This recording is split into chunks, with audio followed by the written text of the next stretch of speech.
Please tell me we're live. Gonna double check to see all is good.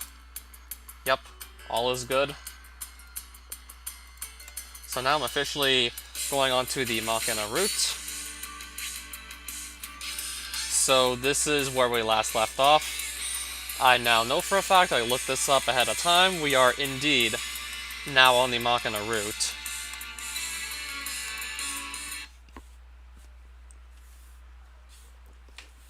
Old habits die hard. When entering a building, I count the number of exits. When walking through town, every once in a while I stop abruptly and look behind me. I heard this was the longest of the 5 routes you could play. At least I think, if I recall it correctly, this is the longest of 5 routes. Running every morning is practically a reflex by now, as is rigging my door before I leave. Spend much time on a job like mine, you'll naturally acquire many small habits like these. Pointless as they might seem, every once in a while they'll save your life. This morning, as usual, I stuck a bit of tape in an inconspicuous spot under the door on my way out. It's a simple precaution against the arrival of intruders in my absence, but in this particular case, the intruders left behind such brazen signs of their entry as to render my little trick absurd. Not the most pleasant way to start out the day. Welcome back, Papa! Oh, yep. We are her Papa now. It's official. I got breakfast ready. Makina, so this was your work after all. Which kind of yogurt do you want? Aloe, blueberry, or apple? I'll take the blueberry. Okay then, I'll get that for you on the double. Just sit yourself down and wait, okay?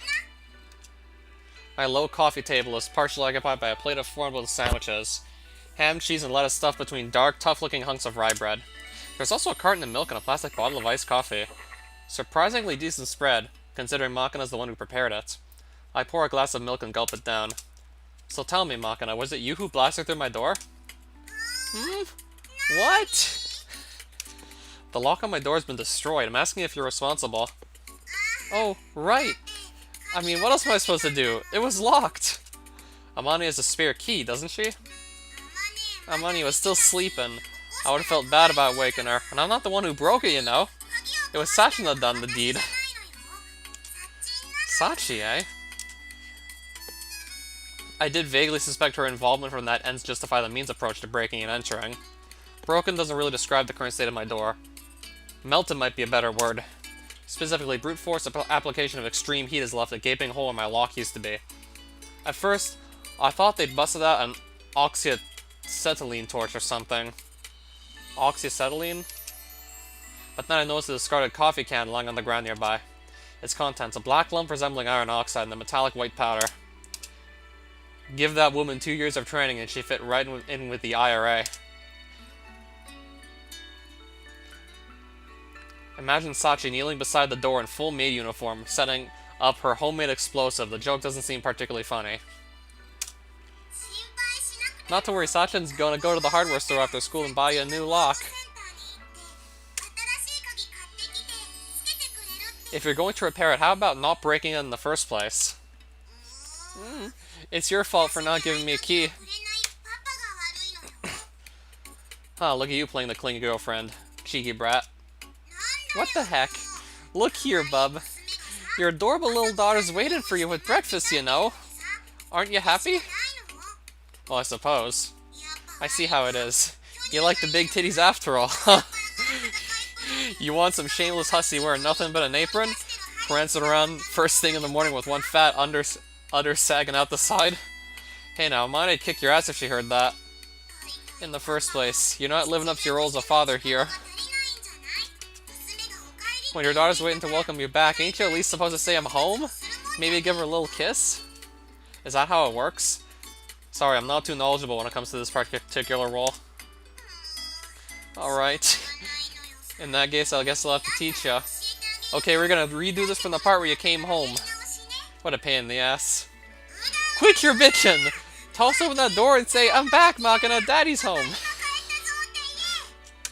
Fine, fine, stop screaming, will you? Why do I have to participate in some surreal skit first thing in the damn morning? Might I have some chance of adopted something of a problem child? Irrepressible unease and thick drops of sweat trickling down my forehead, very different from the pleasant perspiration I worked up while running. My chilled blood sinks heavily to the bottom of my feet like a lump of lead. But since I accepted this responsibility, I can't do a half-assed job of it. If Makina wants me to play this character for her, I suppose duty demands that I do so. After pausing briefly to exhale, I reach out and grab the half-melted doorknob. I'm back, Makina. Daddy's home. Welcome home, Papa! A huge smile stretched across her face. Makina spreads her arms wide open and takes a step toward me. Probably scheming to throw herself full force in my chest, I hold out my hands to catch the girl and blunt the impact, but... in that very instant, Makina momentarily disappears from my field of vision. What the? Before I have time to react, I suffer a powerful blow to my lower abdomen, right around the solar plexus. Impossible. How did she? The breath's been knocked out of my lungs and my eyeballs are wobbling in their sockets like drunken marines in an earthquake, but somehow I managed to turn my gaze down. Makina's fuzzy little head is firmly lodged in my gut. A slide? Dash? As I crumble on my knees, Makina scampers nimbly up onto my body. Wraps her arms around the back of my head like a Muay Thai boxer preparing to deliver a knee kick, and then... what? Smashes her lips against mine with the force and speed of a spear thrust. Blah! Gah! Our teeth knock against each other with an audible thunk. If this is how you're actually gonna go and kiss someone, then... if this is how they do it, then... I don't think this is how every girl does it. You don't just knock the guy down and then start kissing him. At least I don't think. Struggling to resist Makina's stubborn hold, I brace my abdominal muscles and try to keep myself still. But with my lower body completely disabled, this girl's 40-kilo mass is too much to support. She quickly pins me to the ground.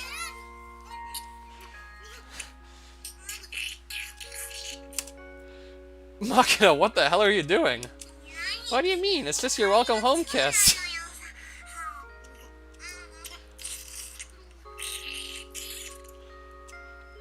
Who do they pay to make these noises anyways? Like, I wonder if I would actually take a job if I actually got paid to make these noises. This isn't quite what I imagine when you say welcome home kiss. I was thinking more, I don't know, a smack on the cheek or something, right? Not a tackle to the floor and then a kiss to the lips. In any case, I gotta peel the girl off me. I reach up blindly, and my hands end up touching Makina's chest. Papa, you perv. This girl never wears any damn underwear, does she? Not that the thought really does much for me. Still, it's not so bad having this ridiculously warm little body on top of mine. A little sweaty, but kind of pleasant in a way. Sometimes irritating. Sometimes soothing. Might this be what familial love is? As Makina maintains her noisy assault on my tonsils, I softly slip an arm around her back. The girl's so slender it feels like she might snap if I embrace her too forcefully. Holding her light little body in my arms stirs up powerful protective feelings. Makina, I can't do much. But if nothing else, surely I can manage to keep an idiotic grin on the face of one irritating, sweet little girl. This is what I need to protect. I feel like I'm starting to understand not just the meaning of those words, but also the raw emotions they signify. Covered in her spit. Warm, affectionate feelings for the bizarre beast. Kazami Yuji. Well, it felt like a haiku was warranted, but I didn't manage to work any seasonal words in there. Not my finest effort, but just as I'm smiling at the thought, events take an unanticipated turn. Specifically, a sharp knocking at the door, followed immediately by, "Am I interrupting something?" A question delivered in a fairly harsh tone of voice. "Amane?" Here I was wondering where Makina had gotten to, so this is what you were up to, eh? Very interesting. Big sis didn't see this one coming. No, sir. Hey, hold on a sec. It's not like there was any funny business going on, you know? It was just a little whatchamacallit. Family bonding? We weren't doing anything naughty. What's wrong, Makina? I'm not mad or anything. Really? More importantly, why don't you take a look at the clock? What? It's this late already? I gotta change into my uniform and get ready for school. Yep, guess so. Why don't you head back to your room and get changed then? I've got a little something to discuss with your big brother here. You mean your papa, right? Do you promise not to scold him too much? Who, me? Scold Yuji? Perish the thought. Just want to ask him a few questions, that's all. Come on, run along. You need to get dressed, okay? Okay. And then the instant she's clear of Amani's potential attack range, the girl turns on her heel and bursts out into all-out retreat. As she watches her young friend scamper off to safety, Amani folds her arms under her breasts and slowly swings her head from side to side, producing sharp little cracking sounds.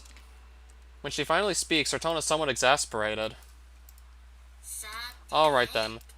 Mind explaining what that was all about, Oni-chan? Nothing to explain. It's just like you saw. Also, it's not Oni-chan anymore.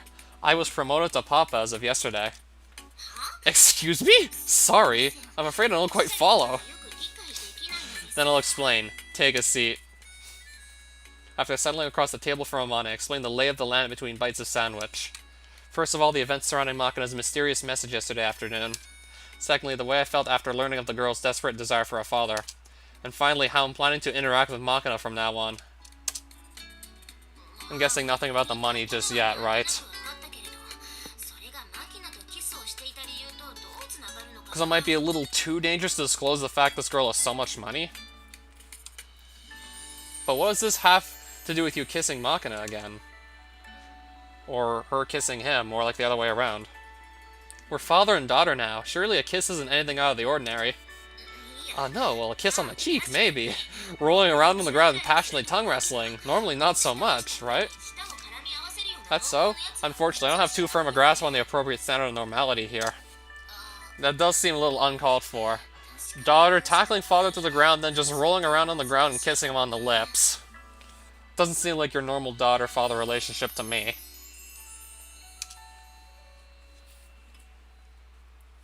Anyway, what I regard as normal doesn't seem to coincide with what Makina wants from me. Almost sounds like it could potentially be something out of Kodomo no Jikan. Yep, such an anime actually exists. This 8-year-old schoolgirl is, like, sexually in love with her 23-year-old teacher. I'm just going to leave it there. I am just going to literally leave it at that. And say no more. But that's definitely one of the main premises of that anime. That said, I made Makina a promise, so I intend to do everything I possibly can. I may not have any decent examples to work off, but I do remember the perfect dad I imagined as a child. I'll try to become a father like that. What sort of father would that be? Let's see. Kind but strict. Has the answer to any question. Teaches his child anything they need to know. A reliable, steady presence. I'll never betray her, and she comes before everything else. She can sleep on my lap without a care in the world. That's the sort of father I want to be. I see. Amazing. Not your fault. If you're taking it that seriously, I guess I'll keep my big sis nose out of this. Oh, that was a lot easier than I expected. Well, I mean, I knew that girl needed a father figure in her life. And I guess I sort of had a feeling it might turn out like this eventually. You know how Makina's always wearing that one pair of boots? The brown core Red Wing PT91s with a knife pocket? Those things are pretty beat up by now, but they were a favorite of mine. Liked them so much I replaced the sole so I could keep wearing them, and the heels twice, but when Makina said she had to have them, I handed them over. When that girl asks for something, I just can't manage to turn her down. What are you trying to say? I guess I've recognized that Makina needs you. Is that girl ever going to stop snatching things away from me? Amani scratches loudly at her head in a vaguely rueful gesture. But just because you're her dad now doesn't mean you're a couple, does it? Oh, right, that's not exactly what being a father involves. So I still have a chance, right? I'm gonna guess no. I've been told by physicists much earlier that main character has sex with each of the girls at least twice, but I'm playing the quote-unquote all-ages version, so it's just gonna fade to black and we're not actually gonna get the H scenes. He has sex with each of the girls at least twice. And apparently one of them he has sex with her 7 times. I'm gonna guess maybe that would be with Amane, but I don't know. Like 7 times sounds like a lot for a visual novel. Or at least just one root of a visual novel. Why not spread the happiness around instead? Maka and I can just share you. I'm kind of wondering if it's going to be worth it to try and show off the HT scenes to some extent. But censored, obviously. Or if I'd just be better off not showing them at all. Or I could possibly do them in one separate age-restricted video, all in one shot, if I can find them all.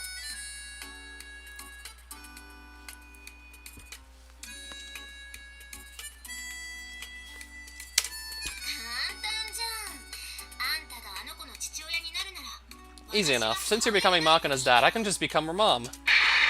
What? The sandwich I had carried halfway to my mouth nearly drops out of my hand.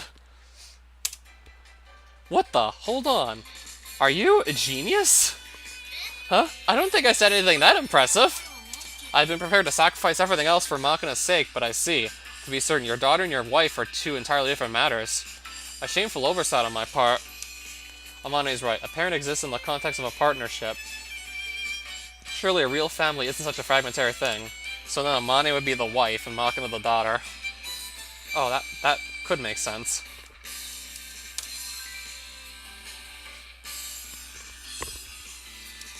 Surrounded by diverse examples and exposed to various opinions, the children slowly choose their own path. That's probably what a family should be. How could I miss such a simple thing? I'm already a failure as a father. Well, that said, it's not like I can really become her mother. It wouldn't really be much more than a make-believe game. A game, huh? Then again, at our age, it can be easier to get serious about a game than a real thing. You know what I mean? Yeah, my master said something similar when she adopted me. It's not like I can ever be real family to you, but sometimes fake families can grow closer than the genuine article, precisely because they're pretending. Like in the military, where the CO is the father, the XO is your mother, and your squad leader is the big brother. Sometimes the trust and unity among such groups can be stronger than the true family. I suppose it makes me the CO of this fledgling division, bearing total responsibility, burdened with the authority to send his pseudo-children to their deaths for the cause. A man who, if driven by necessity, may be left with no choice but to just issue such an order. It seems like I was still viewing this responsibility too lightly. Try not to go overboard. It's all well and good to take things seriously, but make sure you don't confuse your actual responsibility with your sense of responsibility. Responsibility and my sense of responsibility? What the? I feel like I've heard that line before. Somewhere. Something wrong? No, it's nothing. In any case, for the moment, I think you should be a little less worried about Makina's future and a little more worried about yourself. Sorry, what's that supposed to mean? I'm a very understanding woman, as you know, but I can't say how the other girls are going to take this. What, our classmates? Is me becoming Makina's father going to cause some sort of problem with them? Did you seriously think otherwise? You know, you may be weirdly talented at handling women, but you're criminally oblivious when it comes to this sort of thing. A certain incident comes to mind from back in the days when I was still a genuine brat, thoroughly unversed in the ways of women. One morning, JB was clearly feeling poorly. Considerate young man that I was, I proceeded to badger her throughout breakfast about the nature of her distress. Ultimately leading to an enraged, "What do you think?" and a thoroughly unpleasant day for the both of us. Amane, my friend, are you referring to some variety of menstrual difficulties? Oh my god. Are you for real? Well, expecting a man such as myself to divine the subtle workings of the female mind is the height of folly. But in any case, Amane's suggestion that I have something to worry about just doesn't feel convincing. Worry or not worry?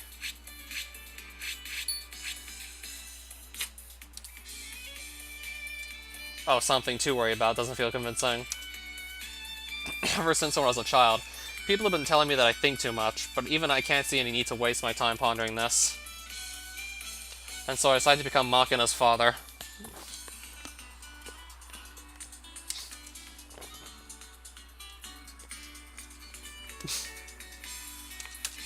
Dropping my hand onto Makina's head with a thump, I draw my frank, casual announcement to a close. In that instant, the very air of the classroom seems to freeze solid. Sakaki's expression is so befuddled it seems clear that her mind hasn't fully processed the meaning of my words. Mitru's wide-open eyes are full of unspoken questions regarding my sanity. The brush in Sachi's hand running through Mitru's hair only a moment ago has come to an abrupt halt. Her mouth lies slightly ajar, as if it stuck halfway through a question.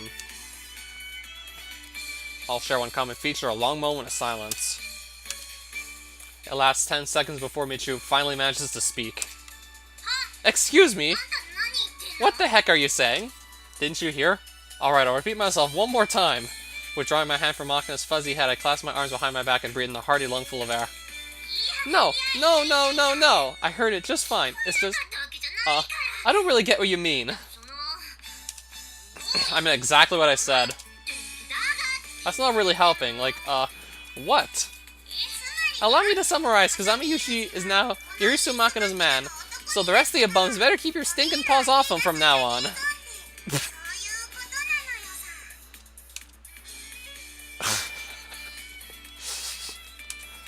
And so arrives the second moment of utter silence.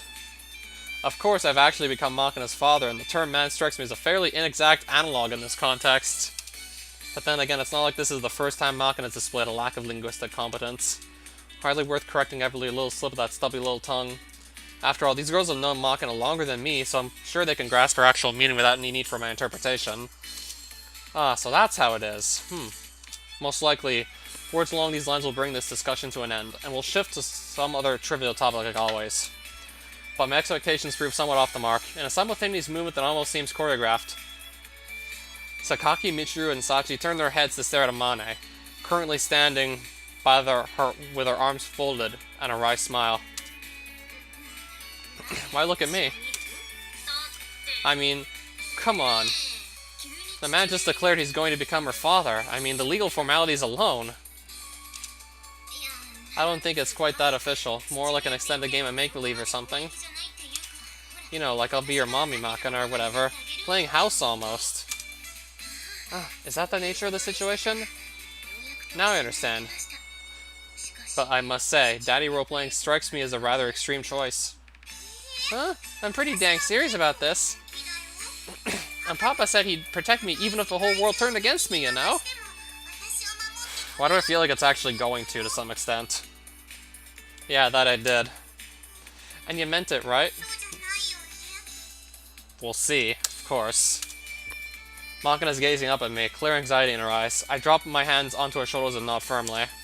There's no problem, I'm going to take care of you from now on.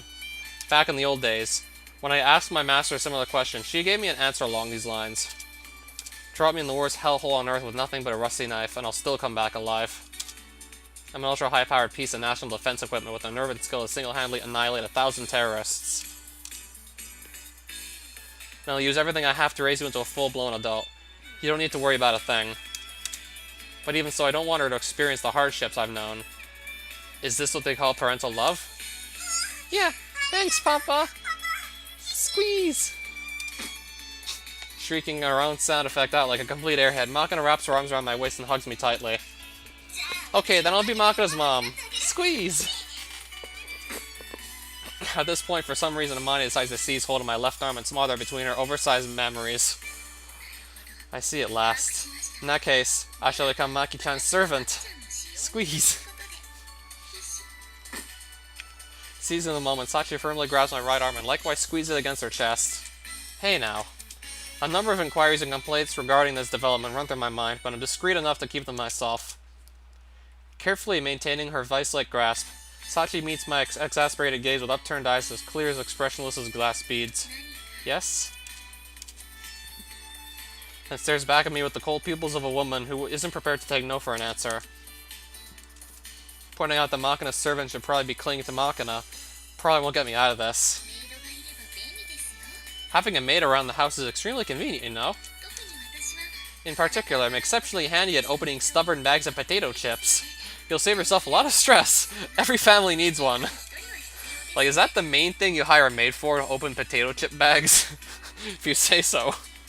Rather than keeping a maid around for that, I think it'd be wiser to buy a pair of scissors at the 100-yen shop. But I can already see the conversation devolving into a debate on the merits of conspicuous consumption. How ridiculous. Huh? Aren't you gonna play house with us, Sakaki-san? Ignoring Amane's teasing voice. Sakaki stalks imperiously back to her seat, where she begins retrieving and arranging her textbooks. Of course, Sakaki was never the type to roll along with this sort of lighthearted farce, and she's too proud to initiate a compromise. And what about you, Michiru-sama? Caught off guard by the sudden question, Michiru emits an undignified little grunt. What do you expect me to do? More importantly, when is Casanova here going to stop drooling over his little harem? Do I really look like I'm enjoying this to you? I didn't ask these three to amuse themselves by making a toy of me. Quite the opposite, actually. My imprisonment in this mass of flesh is quickly getting into sweltering territory, but just I'm about to point out that the break's going to end soon. Sachi's grip on my arm grows stronger. You still don't understand, Michiru-sama? What are you talking about? The time has come. The moment to unleash your dairy. Gah! At Sachi's forceful declaration, Michiru's body quivers as though struck by lightning. Grasping her own upper arms to keep herself from shaking, she averts her eyes in shock. But? Why are you hesitating? Come, let us walk the road of dairy together.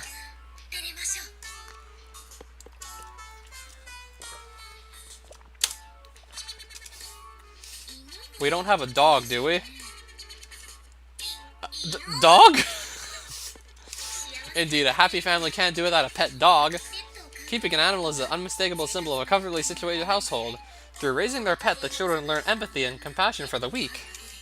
And as those children reach adolescence, their beloved companion provides one final somber lesson. All that lives must in its time die.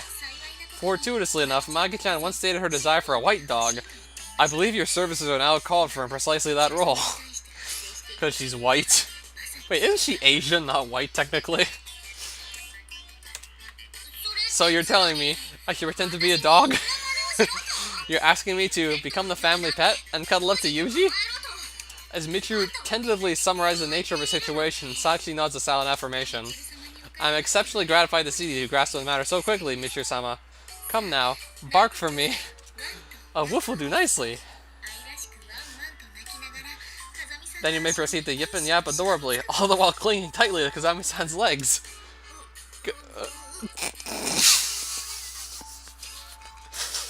Not good. Woof! There's no time to spare for such bashful hesitation. The time has come to put your mettle to the test. Show us the determination of one who has voluntarily cast aside the very concept of retreat. The indomitable will of Tsundere. Come. Beads of greasy sweat rolling down her forehead. Michiru emits a pitifully hoarse groan. You sure are driving her into a corner, Sachan. Just look at that face. You can practically see all those contradictory principles swirling around inside her head. Poor girl looks about ready to vomit. What? Well, there's the bell. Alright, you lot, we got class. What do we have next again? Huh? Wait up! Next up is everyone's favorite classical literature. Let's all do our best not to doze off. Oh goodness, Maki-chan fell asleep. I did think she was awfully quiet down there. Shall I wake her? Yeah, if you would. Of course, but leave it to me. It may come as something of a surprise, but I'm well known for my natural ability to rouse children from even the deepest slumber. Not sure if that's the best talent for a mate to have. Maki-chan, wake up! Class is starting! You know, food time? We just had breakfast a little while ago, remember? It's like watching an old man in the grips of dementia being gently chided about his long-suffering daughter-in-law. With some effort, Sachi succeeds in peeling Makina off me. Sliding both arms under the limp little creature's armpits, she begins to drag her off like a medic pulling a wounded grunt to cover. Wait a second, Sachi! What can I do for you? Don't give me this! Come on! What are you going to do about this? I'm sorry, but what exactly are you referring to? And more importantly, what do you want me to do about it? Go isn't clear enough. Please concretely specify what sort of compensation you desire in regards to what. Well? Ooh. It seems you are unable to coherently express the nature of your irritation. I quite understand. Such is the very essence of today's wayward youth. But there's no need to fret. At times like these, one need only torment the weak. If you find yourself at a loss for suitable receptacle in which to lodge your clenched fist, I'll gladly volunteer my cheeks. Will that suffice to dispel your existential rage for another day? Then by all means, strike me.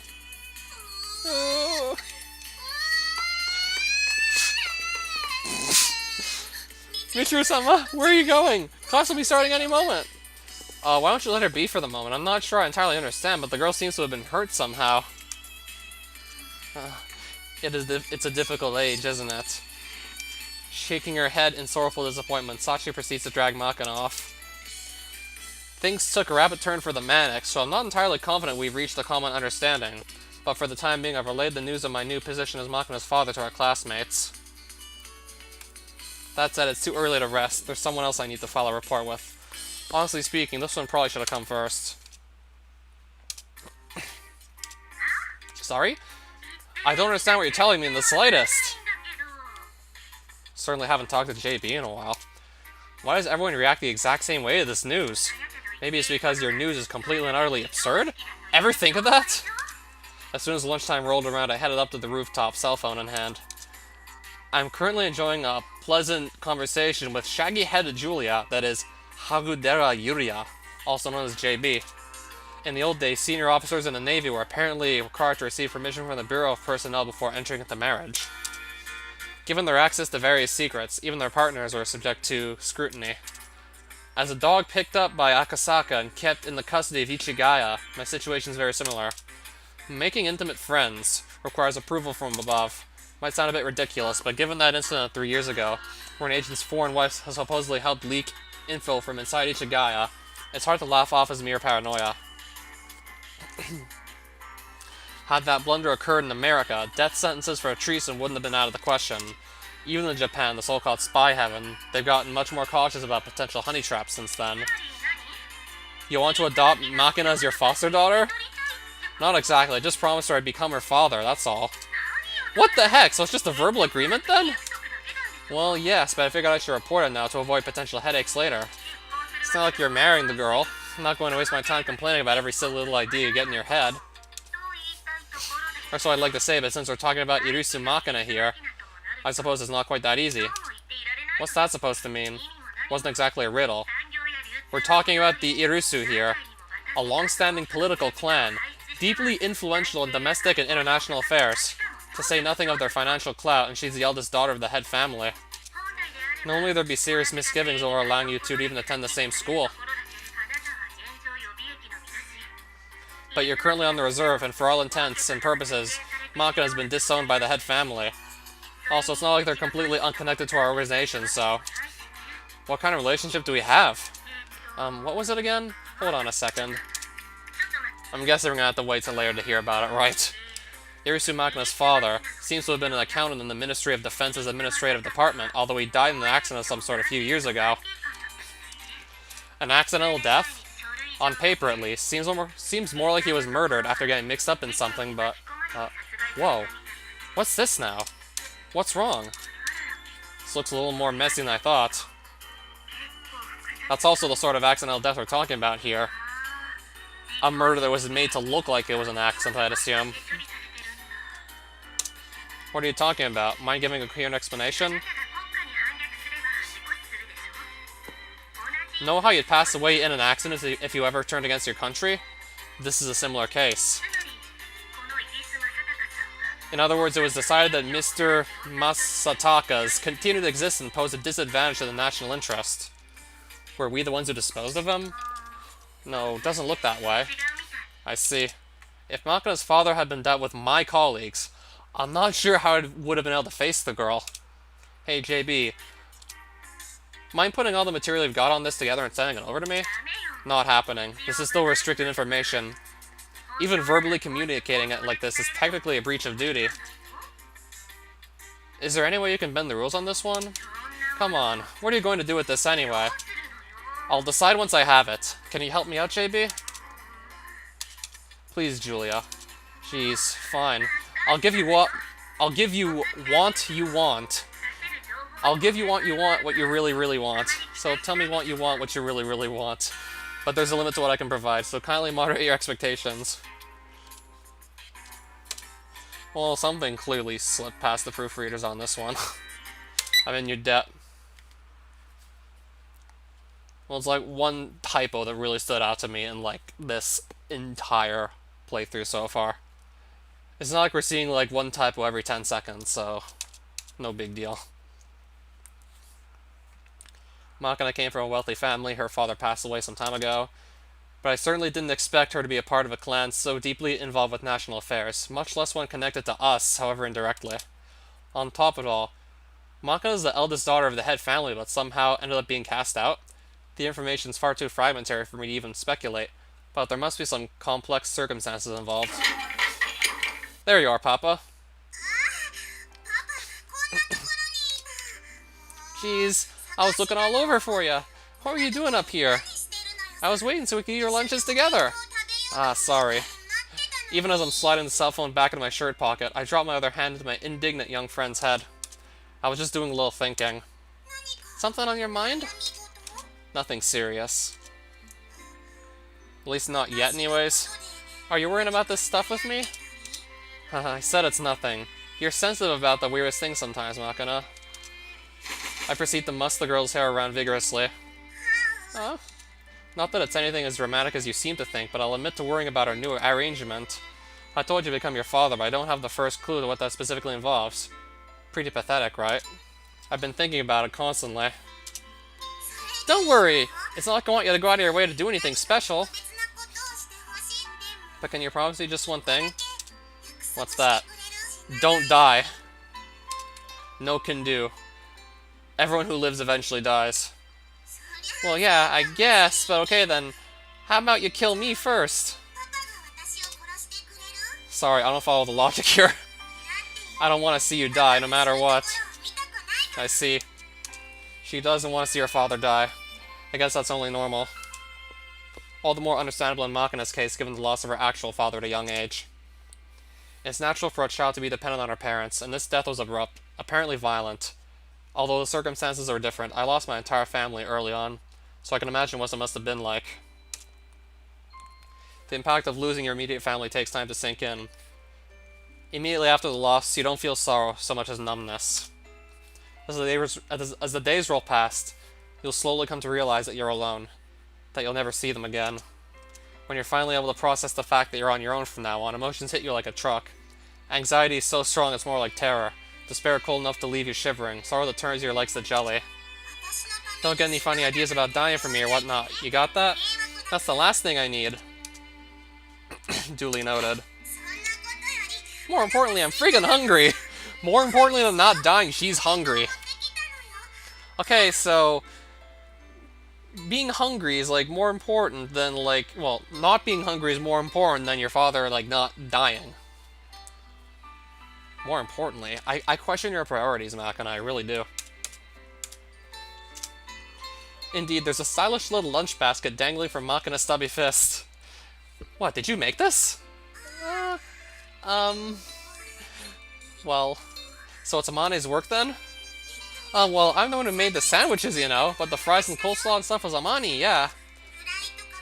One half is packed with sandwiches of some kind. Next to them are a variety of side dishes. Fish fritters and french fries, carrots and cabbage, finely sliced ham, and more food with coleslaw. Whatever. No matter what Amani makes, she does a thorough job. Well, for what it's worth, I'm learning a little cooking from Amani myself. I mean, I'm playing the route to not really read up too much about, like, what food these people eat. I didn't pay $50 to figure out what foods the characters eat. Yes, sir? What's this hemispherical yellow sandwich supposed to be? That's a melon bun sandwich, you know? I chopped the melon bun in half, then sandwiched lots of fresh, fluffy whipped cream and goopy melon jam inside. Almost feels like you're eating dessert for the main course. I guarantee a satisfied stomach. I think this thing is pretty much the definition of a dessert, actually. Do we not have any conventional sandwiches? We had normal ones for breakfast, remember? So for lunch, I opted for the sweet approach. I see. So we're going to be eating this sugary abomination as the main course while we're munching on fish fritters and coleslaw? What kind of taste combination is that going to be? I mean, I'm usually pretty indifferent to such culinary concerns, but this is still making me a little dubious. Well, it's all the same once you got it in your stomach. Oh, maybe you would have preferred something a little less sugary, Papa? Well, it's not like I dislike sweet things on principle, but... okay then, tomorrow I'll stuff yakisoba inside melon buns and bring forth the yakisoba melon bun. Don't go stuffing random things in there. I feel sorry for the melon buns. Huh? Hold on a sec. What about sandwiching melon buns inside melon buns for a double melon bun? That's quite the unconventional combination. Unbelievable! This idea is too friggin' awesome! The birth of an enfant terrible approaches. Her very breath the wind of reform, blowing through the stagnant world of melon bun artistry. I'm terrified by my own talent. I see. Sounds as though a new day will soon be dawning on the melon bun industry. Laughing wryly desperately, despite myself, I give Makina's head another 2 firm pats for good measure. I have to say, this head is in a perfect position to thump. Which startles me a little, the thought of that. I'm aware that I've been getting a little careless since I've come to this school. Sometimes I let my guard without even noticing it. But then again, I suppose that was probably a more normal mode of existence than the alternative. What's wrong? Sorry, it's nothing. I'm hungry. Let's eat. Yeah! And so I ate lunch alone with Makina. It's only 10 minutes later that I discovered this decision was somewhat thoughtless. When I returned to the classroom, empty picnic basket dangling from one hand while holding Makina's hand with the other. Our classmates draw simultaneous sharp little breaths of surprise. What's the matter? Just wondering why you're holding hands. Does a father need a reason to lead his daughter along by the hand? Well, no, but... I mean, what the heck? You fought tooth and nail when I wanted to hold hands. Did I? If you say so. Okay, is it just me or is closeness this advanced indistinguishable from malice? Amane shoots a look around the room out of the corner of her eyes, but none of the others even glance over here, let alone voice their agreement. Sakaki is playing with the tufts of her long hair, focusing intently on every strand as if concerned about split ends. Elbows braced on her desk, Michiru rests her chin in their hands and stares out the window, blowing air tunelessly through her lips in what I can only assume is an attempt at whistling. Sachi, doing her best impression of a robot waiting for someone to input new orders, stays absolutely still, her eyes steadily fixed on an arbitrary point of empty space. I've seen this kind of thing before. Even at my previous school, there was a day when just this sort of hazy, difficult-to-describe atmosphere settled on the classroom. Right, this same-sex couple in the class had become public knowledge. The two of them got sick of hiding and came out to everyone at once in this big dramatic announcement. The classroom that afternoon was very much like this. But why now?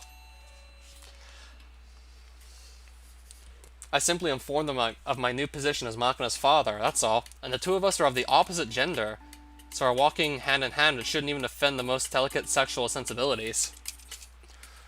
Or maybe the sight of a man like me pulling a girl like Makina along by the hand is just too incongruous in itself? Well, yeah. I'm aware that I'm not exactly well suited for that role, but it's just Makina, right? Just Makina. Just think of Makina from now on. What's all this then?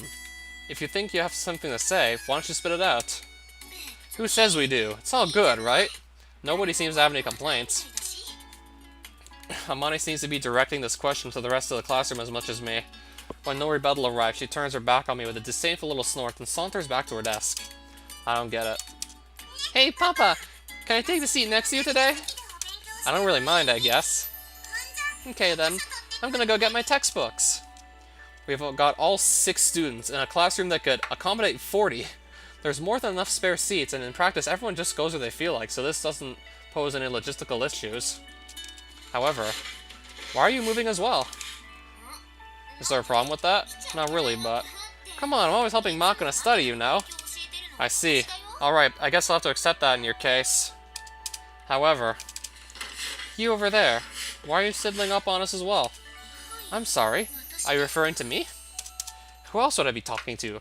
Don't give me that "is this man insane" face. Well, I thought it would be obvious. As Maki-chan crunches her pencil lead so frequently, one might think, is this brat doing it on purpose at times? I'm in charge of provisioning her with fresh graphite. One of it. What about that is obvious? I mean, well, I guess that's not really a problem, but...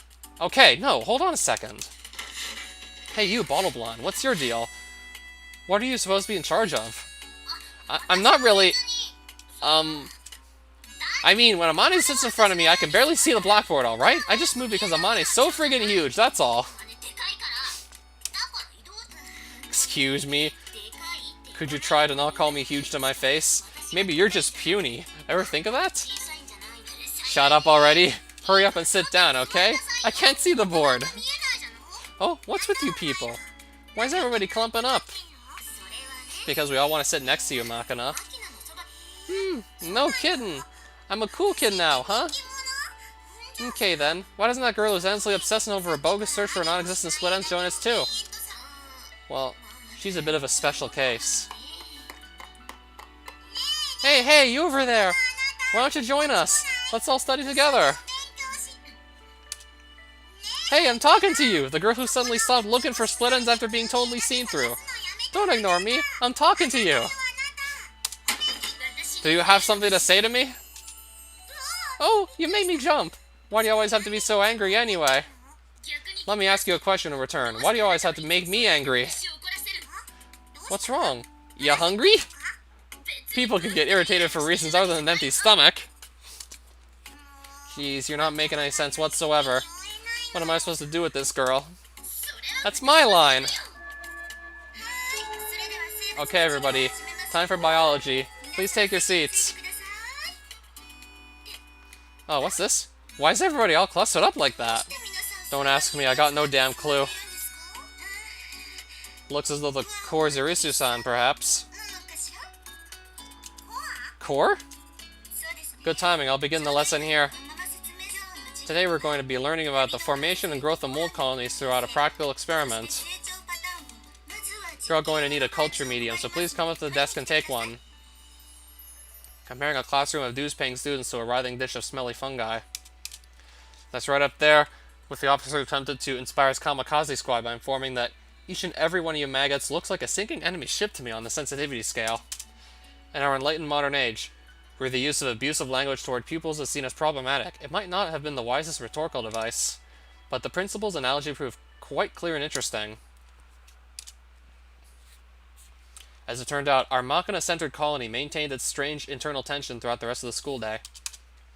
The moment the last bell finally rings, everyone heaves a long, weary sigh. Finally over, huh? Today was really tiring for some reason. Nothing beats something sweet when you're worn out, you know? Come on, Papa. Let's go get a snack before you head to the dorm. Well, let's see. I wouldn't particularly mind taking the girl out for a snack, but I'm not sure about letting her snarf pastries before dinner. I unconsciously looked to Mommy for guidance. Where'd Amane go? Said she has some pressing business to attend to. Dash right out after the bell. Pressing business? Did you ask her what that involved? Nah, didn't bother. Come to think of it, I didn't see any of the others either. Where'd they all go? Guess it looked like they were kind of following Amane. Ran right off after her. Strange, I think I detect a faint whiff of something like conspiracy in the air. Just my imagination? Come on. Ain't it obvious what this is about? They're being considerate. Don't want to get in the way of our date, you know? Date? Not familiar with the term? When a boy and girl go out and eat tasty stuff together, we call it a date. You're subtly mistaken, but the general thrust of the argument isn't wrong, and correcting you would be a pain in the ass. Guess I'll let it slide. Alrighty then, let's date it up. What do you want to eat, Papa? Well, I had more than enough sugar at lunch. I'm in the mood for something better tuned to the subtle needs of the masculine snacker. Something that leaves a hint of sweetness, but doesn't overpower you with syrupy goop. What the heck's that supposed to mean? Hell of a self-centered demand. Let's see, Japanese pastry of some sort, I guess. Something with red bean paste would be good. To be honest, I still tend to think of bean paste as slang for the explosive powder packed inside grenades and landmines and such. But while playing a normal student, I'm far removed from all that. I may start gaining weight if this keeps up, but I suppose that shouldn't present a major impediment either. If I remember correctly, there was a taiyaki place in that food court by the station supermarket. Huh, sounds good. I love me them fish-shaped cakes. Let's go eat some. Don't stuff your face too much, alright? Amane won't be pleased if you can't manage to eat dinner. I'm thinking a ham and cheese model would hit the spot. Ham and cheese? What? Where? In the taiyaki. These days, even taiyaki changes dramatically with the passing of the eras, you know? I see, but ham and cheese aren't exactly sweet, are they? Don't sweat the small stuff. Let's just get going, alright? Yeah? Sure, I guess. I leave the classroom, tugged along by Makina. Watching this excited shrimp of a girl urging me to hurry, it almost feels like I'm walking one of those hot-blooded little mutts that practically drag their owners toward the dog. Run out of sheer enthusiasm. Come to think of it, my old pet dog had some of this restless energy as well. The corners of my mouth twitch up a little at the thought, but still, where'd Amane run off to anyway? Meanwhile, in the Mihama Academy second conference room. Good afternoon, everyone. I think you all know why we've gathered here today, but allow me to state for the record. Holy shit. What are these hoods they're wearing on their heads? Holy shit.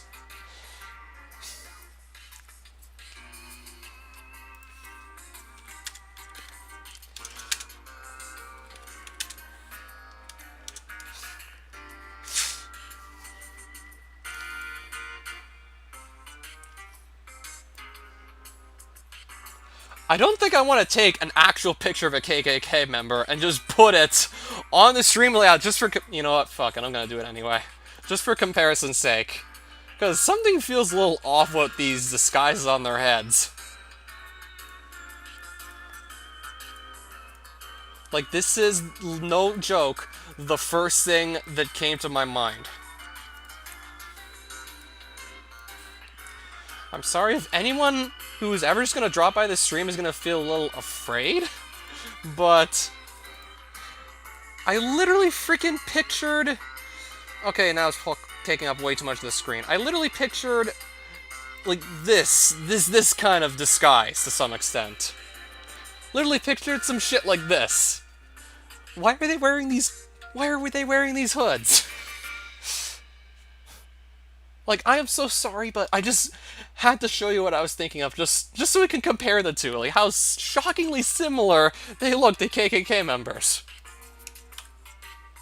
I am very sure I want to remove that image. And we'll probably never see it again. Today's topic will be this thing with Kazama Yuji and Irisu Makina. Seriously, what the hell? I'll be your moderator, Suo Ane. My best regards. Oh.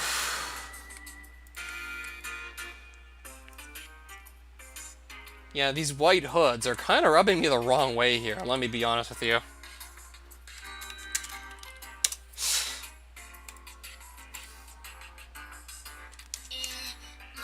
I'll begin with a specific explanation of the situation. It all began with Kazama Yuji's abrupt transfer into our one-time Garden of Women in Mihama Academy.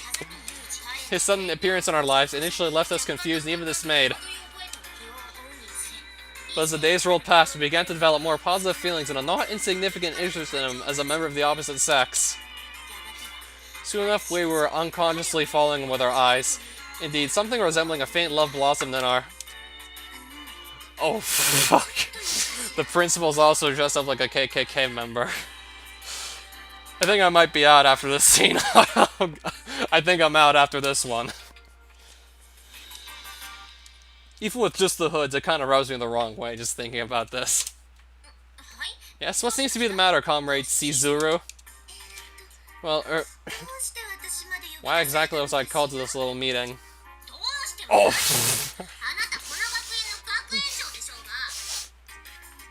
Michiru looking silly as always. I swear she doesn't even have to try to just be naturally stupid. She's just a quote-unquote incompetent human being, as Yuji put it. You're the principal of the school, aren't you? That's a no-no, comrade Michiru. This conference is to be a frank exchange of opinions under the shield of ostensible anonymity. Please refrain from remarks that could be taken as identifying a fellow participant. What's the point of pretending? It's completely obvious. We Japanese can't do without our polite fictions. Also, visuals matter. Precisely because we're concealing our faces in this way, thoughts we might otherwise never express will slip easily out of our mouths, enabling a vigorous exchange of ideas. But you could have picked better face masks now, couldn't you? You could have picked better disguises. Okay, maybe since they're in Japan, I could definitely see them getting away with this a lot easier. Try and do something similar like this somewhere in the States or in Canada, then you're going to draw a lot more ire towards you for sure.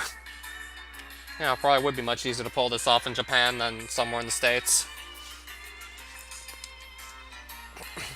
Where I can imagine the KKK probably wreaked more than their fair share of havoc there, not in Japan. You just casually included yourself in the girl category, didn't you? Well, I'll overlook that for now. More importantly, Comrade Chizuru, I'm afraid we've already got more than enough dirt on you. Dirt? What are you talking about? Are you really prepared to discuss this here and now? Guh. Very courageous of you. Comrade K-Mine. K-Mine. Please read the report in question for us. Certainly. Report number 512. T-Bana Chizuru. Personal record and results of background check. Investigator. K-Mine SG. The following is a summary of my observations gathered over the last few days, primarily through tailing subject T-Bana Chizuru under cover of the cleaning school grounds. What? Day X a month Y, 0930 hours. While commuting to our work in a private automobile, subject encountered Kazama Yushi in the midst of his morning run. Subject proceeds to overtake him via car, linger in the staff parking lot until they return and make contact.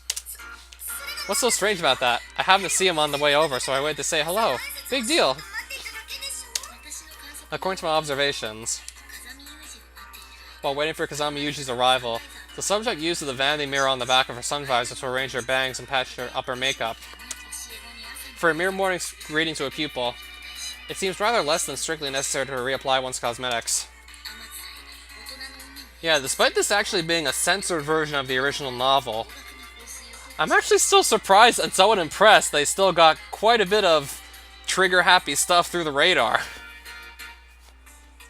I can definitely see this as being trigger-happy, especially given like what's been happening like over the past recent weeks.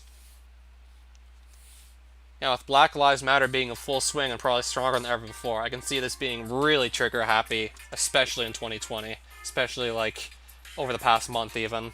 Yeah, it's really been a month since George Floyd was unjustly murdered. And 2 months before that, like, Breonna Taylor.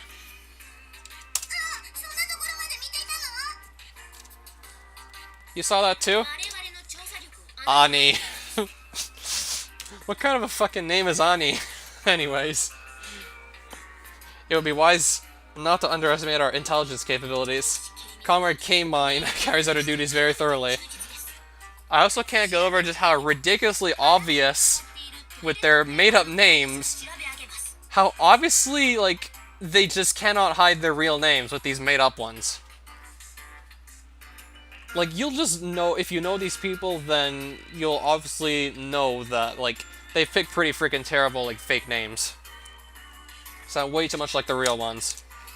The perfume was just, it's a standard part of etiquette before meeting someone. I had no ulterior motives. No ulterior motives, is it? Well then, can you explain the incident after school that same day? After school? Okay, let me just admit, I think I actually did pick a pretty good time to play this. According to this report, you pretended to be napping in your office, then waited in the hope a certain visitor would take advantage of the situation. That's not... Sometimes my constant hard work wears me down, alright? I just dozed off for a moment. I'm not so sure about that. Until the very moment he put his hand on your door, our observations indicate you were reviewing paperwork in perfectly ordinary fashion. Guh?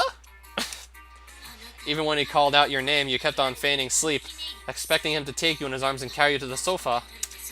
And once this in fact came to pass, you turned in your sleep and exposed your defenseless lips before his very eyes. Waiting for a kiss, were you not? Absolutely not. I'm an educator, you know? Please just give up, ma'am. The moment you set foot in this place, it was already too late. Sakaki-san, don't tell me. I'm S-Kaki. Why Nico? I'm S-Kaki, not Sakaki. As long as we maintain that pretense, this conversation need not affect our daily lives in any way. I don't believe it. Even you? Why? Shouldn't have let Sachi get a look at your hard drive, huh? Top secret, my ass. M. Chirusama, it's K-SG, not Sachi. How many times must I explain this before I understand? Just a slip of the tongue. Total accident. I won't get it wrong again, okay? Also doesn't help that their fake names and the real names sound too much alike. Should have picked better fake names. But I'll admit... What brought on that?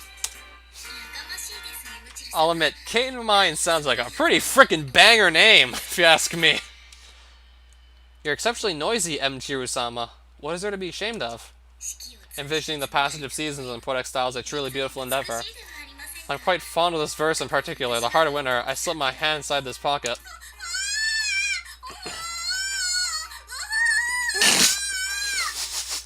I shouldn't be laughing, but I am. Goodness, what's the matter? You're howling like a beast all of a sudden. Has your brain finally... Don't say finally, you jerk! Don't look at me with eyes full of pity! Comrade K-Mine. I want to let the poor girl off the hook. She's pretty much sobbing at this point, so... If you think that would be...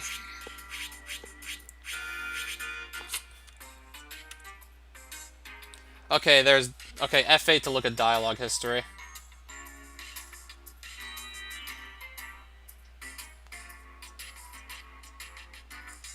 Please don't read any more poems from my diary. So, it was something out of Michiru's diary that Sachi read. Perhaps you're referring to, in the summer night, you gently wrap your arms around my shoulders. You want to talk anyway. One little leaf falls on your head while you're cleaning, and you go out of your way to have Yuji take it off for you. And when his hand touches your ear, you go bright red and make this freaky little oomph sound. You were quivering. I saw the whole thing, Missy. That's not... And after he left, you put a hand on your chest and started sighing sweetly. Got a lot of nerve making fun of me, you slutty maid. It was nothing more than a momentary loss of control. I just happened to get into a slightly funny mood, that's all. It's not as though I'm constantly thinking about him in that way. Now, let's all calm down a little, Comrade K-Mine. But I'm not a slutty maid. There's no point in trying to hide it now, you know. I mean, it's true. Sometimes after Yuji touches you, well, you happen to get into a funny mood like that.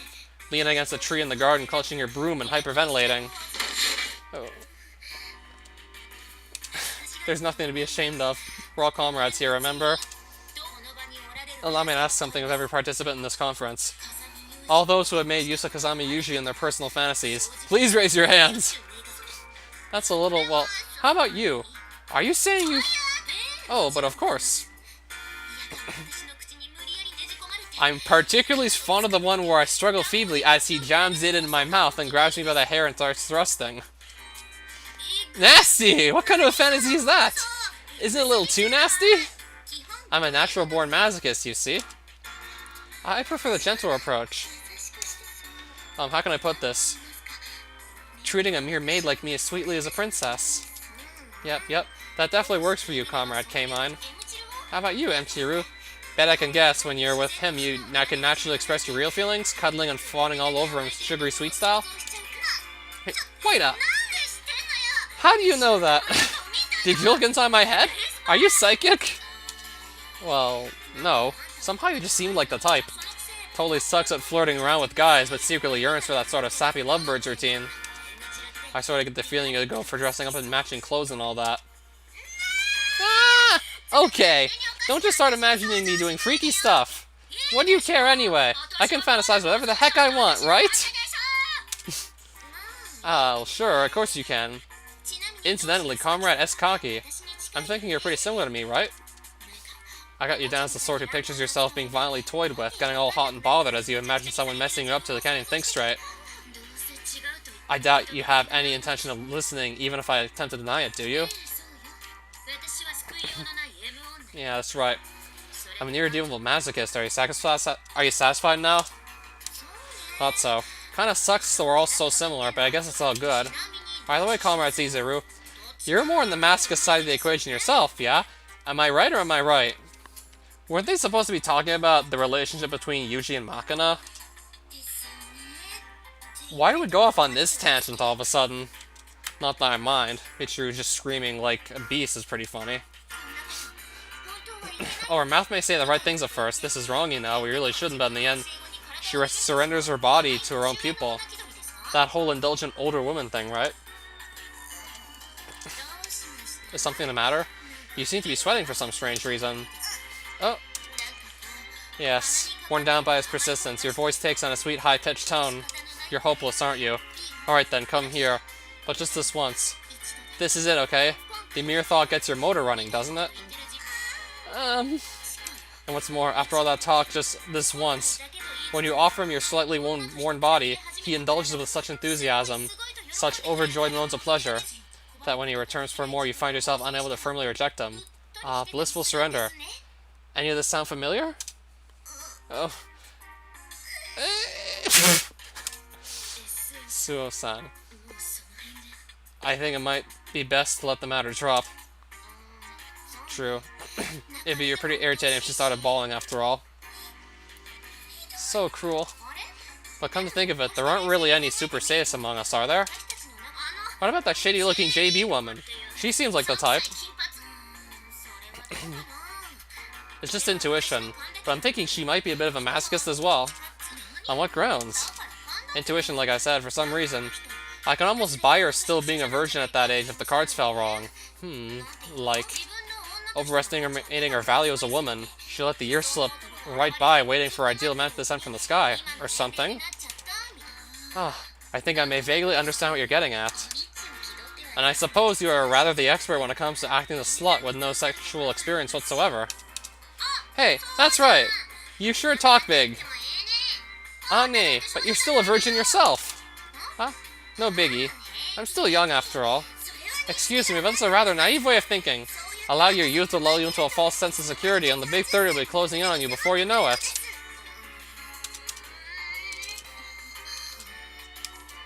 What is it? Why are you all staring at me like that? I'm well aware that this is an exceptionally impolite question, but Chizuru, you're still... Don't be ridiculous. Do I look like a child? I took care of that a long time ago. Yes, of course I'm experienced. I mean, back when I was a student, I went at it fast and furious. Barely had time to try out. If anything, got to a point where my classmates got kind of grossed out and started telling me to control myself a little. Maybe this is more of my business, but... I really think you should try to fix that habit of frantically babbling every time you try to tell a lie. Wait, was that a lie? To be honest, I find it easier to imagine Comrade Chizuru sitting in the corner of the classroom during lunch with her head in the book, pretending not to notice everyone going off to play volleyball. I can picture that pretty easily. Actually, I'm sort of getting deja vu. Why are you looking at me? Take a careful look, Comrade Eskaki. It's you in 10 years. Could you please refrain from using the term "it" while pointing at me? Ah, so what? Everyone's here is a friggin' virgin. What the heck? So pathetic. So this is the fate of those who neglect womanly efforts while he's still young. I believe I've been scared straight. This is too cruel. Inhuman. Now, I'm sure a good man will show up sooner or later. Most likely. Probably. Maybe. I can do without encouragement that half-hearted. Well, none of us exactly are in a position to criticize, having lost Kazami-san to Maki-chan. That's right. We got so derailed that I completely forgot about that. Wasn't discussing that supposed to be the entire point of this meeting? Well, I guess nobody really wants to deal with it, so we might have been avoiding the topic. I mean, what the heck's even going on? The guy suddenly declares himself her father. Like, what? We all know how Makina is by this point. I can only really guess that's what it's like to be the first daughter of a family that runs some huge zaibatsu, but Comrade Eskaki, you can probably understand a little, right? I suppose I can understand that it isn't always a bed of roses, at least. From what Makina tells me, her mother didn't spend much time caring for her, so I got this idea that I could sort of become a replacement mom for her, but as I remember the story, Maki-chan was much closer to her father, and he died in an accident. It's not like that's so unique. Plenty of people don't grow up in a happy family. But you know, the girl asked Yuji all by herself. She told him, "I want you to be my dad," right to his face. You know how much courage that must have taken? Don't we have to respect that? Well, So you're saying Maki-chan needed Kazami-san that badly? And I think Yuji might have accepted her because he sort of understood that Comrade Chizuru, you've been rather quiet. What's your opinion on all this? Excuse me. Are you paying attention to the discussion? Yes, of course. It's just, since I'm familiar with all your personal circumstances in detail, Simply listening to this conversation got me a little on edge. What are your thoughts? To be certain, every student in this school has their own complex problems to bear.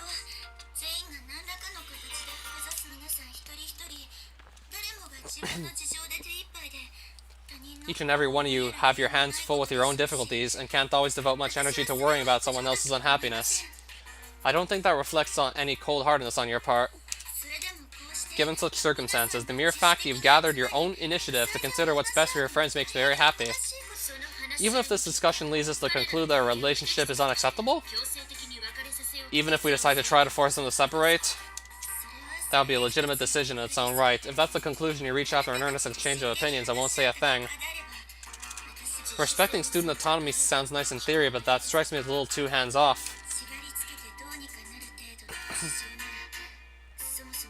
Surely you remember why this receptacle was constructed in the first place? I'm sorry. I went too far. It's alright. So what are we going to do about those two? Are we accepting this or not? Perhaps it would be best to leave that aside until we understand what we're accepting. For the moment, I think seriously, what the hell? Maybe the more relevant question.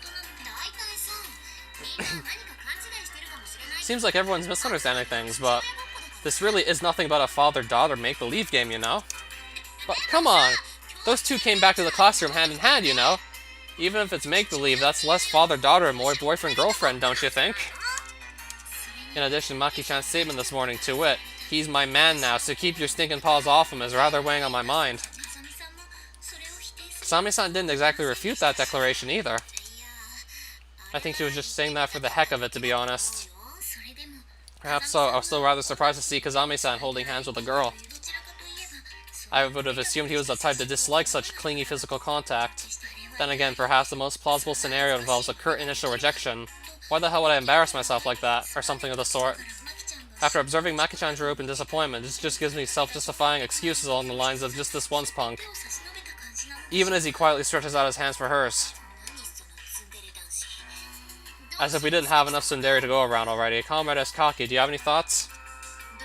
None in particular. As long as they're acting on the basis of mutual consent, they can do whatever they please. It has nothing to do with me. Quite the sulky attitude. Perhaps you're thinking stalking off in a huff once or twice may inspire Kazami-san to worry about you? What? You're always trying to attract his attention with that needy woman act, Sakaki-san. It's not exactly sporting. Excuse me? Am I imagining things, or has your criticism of me gotten extremely harsh lately? I do apologize. A certain frank individual instructed me to express my thoughts and opinions more openly, so... Huh? Who's this Frank guy? What's with the glare? If you got something to say, then say it to my face. Frankly, you have the intelligence of a macaque.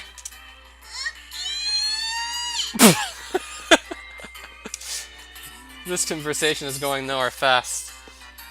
Are you girls always engaging in this sort of discussion? Well, only when we decide a group debate is necessary, but every once in a while. Okay, here's my question. Why the heck did Yushi say yes to that crazy request to become my dad in the first place? Well, like I said before, I bet he decided Makina really needed someone to play that role. And Yushi's fundamentally pretty soft on younger girls, so... Huh? Really? Back me up. Comrade K-Mine, ever notice that Yushi treats you a little gentler than the rest of us? Well, yes. I know, right? Think about it. The girls Yushi casually pats on the head are all younger than him, right? Come to think of it, he's never done that to me! Well, I think it's more that you'd probably snarl at him if you even tried. I would not! I wouldn't get angry or anything! Really? Then why don't you let him know? If you want to stroke my head, I'll allow it. I won't get mad or anything. But don't get the wrong idea. It's not like I want you to pet me or anything. Or something. What? Are you... a genius? I've been getting that a lot lately. Well, whatever. Make a note, why don't you? Yeah, good stuff. Ane-san, are you saying Kazami-san hasn't petted your head? Not even once. Don't know. Maybe my head's a little awkward to pat. It's kind of high up compared to everybody else. But there was that one time where I tried to surprise him with a sneak hug from behind, and he spun around and grabbed me by the crown of the head. That sounds less like a pat on the head and more like an iron claw attack. How about you, Comrade Iskaki? Never had your head patted either? No, I have not. I don't recall the two of us being that intimate in the first place. Well, Yumiko probably seems like an even riskier choice than me, right? Kinda feels like she just sit there, not reacting at all. Maybe give you an ice cold, what do you think you're doing for your troubles? I suppose I can't deny that. As a general rule, I don't particularly enjoy people touching my head. Comrade Caesar, ever had Yuji pet you on the head? Don't be ridiculous, of course not. In this case, I would imagine the problem is indeed a simple matter of age. What? Well, yeah. An over-the-hill lady panting like a lapdog while her student strokes her head would be a little creepy. Over... the... Annie-san, your choice of words was unfortunate. Please retract and revise to middle-aged woman. Middle-aged? I'm rather reluctant to apply the term aging, so I believe that would be roughly appropriate, yes. For some reason I'm feeling pain. Deep in my chest. Perimenopausal symptoms, perhaps? Please do take care of yourself. There she goes at last. Why is it that we can't seem to stay on topic for more than 30 seconds at a time? Where were we again? Oh, to summarize, we were discussing Kazami Yuji's suspected pedophilic tendencies. I'm sorry, how exactly did you summarize the discussion to arrive at that conclusion? Come on, think about it. We're talking about me here, you know. I don't have a clue what you're talking about. Not only do I have one hell of a body with curves in all the right places, I'm an ultra-considerate, slightly big sister type, you know? Pretty much the dream woman for a boy around Yuji's age. Any red-blooded guys are to jump on me first and think later, right? And what do I get instead? Every time I try a slightly proactive approach, she's all, "You're annoying, woman," or "It's too damn hot for this," you know? What the heck's up with that? My pride as a woman's in tatters. Well, that creepy JB woman has ludicrously big breasts too, right? Maybe he's just sick of them by now?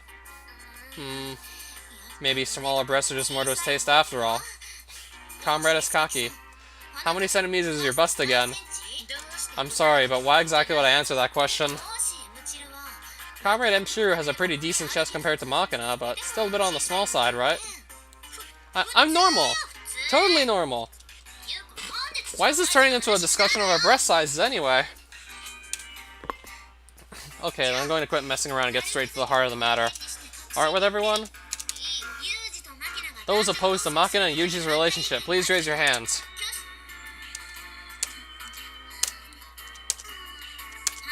So that's none in opposition then. Okay, how many in favor? I approve, personally. Are you really okay with this, Annie? Well, I won't lie. It's a bit of a tough pill to swallow, but this is Yuji decided. So there's no point being stubborn about it, is there? And more importantly, I kind of believe I can trust him to take care of Makina, you know? So yeah, I'm in favor. I too. I want Maki-chan to be happy. I approve as well. They can do whatever they please, and it's nobody's business but their own. But if I have to answer, I suppose I approve. I see. Thanks, everyone. I haven't given my approval yet for your information. So you're opposed then?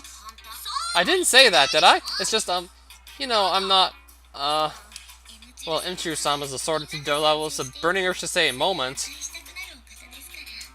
To say no at the moment everyone else says yes, so... Hey! That's not true. Don't go making me the bad guy, okay? Then you approve? Ugh. Fine. Whatever. I won't root for them or anything, but I'll allow the relationship. That's what you want, right? I wasn't trying to force you or anything.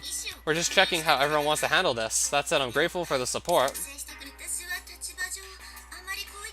But as long as they maintain a basic standard of temperance, I'll offer my personal approval for the relationship. Temperance? What does that mean? In this context, moderation and self-restraint. Hewing to common sense. Ah, so like, use contraception or whatever? A rather extreme interpretation.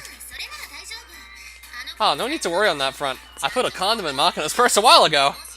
Told her to make sure her partner used it when the time comes. That's extremely, Scrupulous of you? Perhaps even a little too scrupulous? Huh? Isn't that par for the course? What kind of course are you playing on? That's weird. I mean, my mom taught me this stuff when I turned 14. That strikes me as a little on the early side. Well, at 14, I was practically already as tall as I am today. And there was this time when a weird guy started following me back on the way from school. Sounds like you've had a pretty hard road through life yourself. Everything okay? Tall girls all get a little bit of that, you know? For the time being, it seems as though the group has reached something of a consensus. Don't get in their way, don't snarl at them, watch over them warmly. That sound about right? You have my full agreement. I have no objection either. What are you saying exactly? Hey, don't give me this individual really is another idiot glare and side combo. I just want to be sure. Here's the deal. Nothing's really going to change. What? We'll just keep going like we did before, but we're going to try to be ready for the possibility of some dramatic changes in Makina and Yuji's relationship. That's all it is. We had this whole big council just to decide that? Well, I guess the whole debate about the relationship was more window dressing than anything else. The real point of this talk was to brace ourselves for what might be coming. Anyway, Enshiru, no need to think too hard about this. You might strain something. Just be ready to shrug your shoulders and say, well, I guess that's how it goes, if those two end up getting married or whatever. Wait, what? They're getting married?! Look, I'm just saying not to freak out if that does happen someday. Nobody knows how things will end up. Well, whatever. I can't stand drama anyway. Just need to roll with it, right? That's how it is. Well then, today's conference is officially concluded. I thank you all for your participation. That was a pretty long conference. Wonder how much it was actually talking about Makina's and Yuji's relationship. Probably only a mere fraction of it, now that I think about it.